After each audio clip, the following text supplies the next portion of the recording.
ទី2ជំនាញកូនឲ្យបងប្អូនថាទី1មើលណា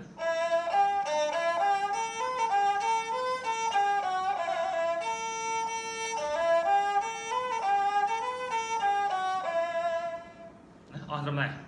អស់ត្រឹមណាថាទី2ថាទី2លេខ1ហើយយើងតាមថាទី2ជាលេខ5មកណាលេខ5ដៃទី2អានេះដៃទី1ដៃទី2យកចង្អុលឯងមកយកនោះកណ្ដាលឯងដៃទី2ណាមិនដៃទី2ទេដៃទី1នឹងបដ ாய் ទៅណាកណ្ដាលឯងដៃ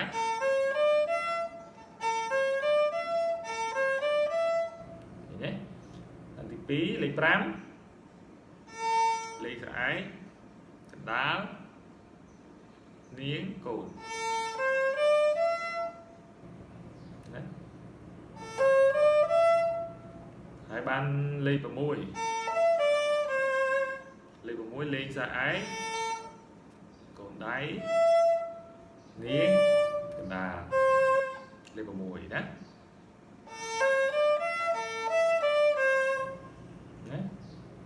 លេខ7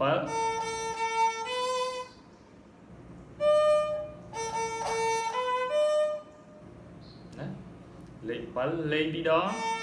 ស្អាត1 2 3 4ណាលេខ3ដងណា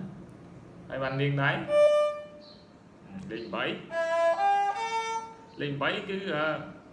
លេខ7តាមមេរៀនមួយណាលេខ7ណា1 2 3 4លេខ8នាងដៃស្អែកចង្អុលដៃខ្សែគោនាងដៃខ្សែគោលេងស្អែកមកណាហើយមិនថែមណាថែមណា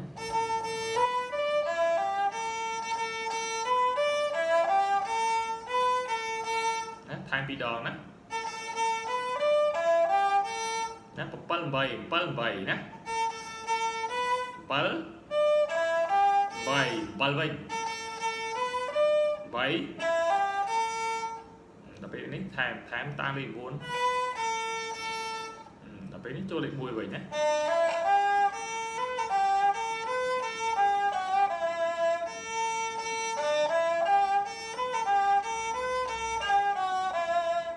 ខាងទី2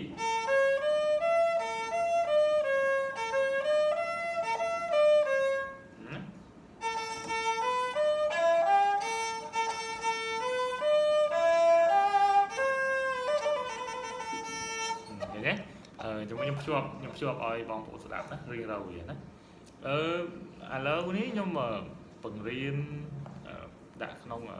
YouTube ផងខ្ញុំធ្វើបទចម្រៀងឲ្យបងប្អូនស្ដាប់ហើយរាំលេងបានផងណាឥឡូវនេះគឺធ្វើដាក់ channel តែមួយទេអញ្ចឹងបងប្អូនដែលរៀនហើយអាចលេងបានក្នុងនឹងក្រោយណាអញ្ចឹងជាមួយខ្ញុំលេងភ្ជាប់ឲ្យណាអញ្ចឹងតាទី1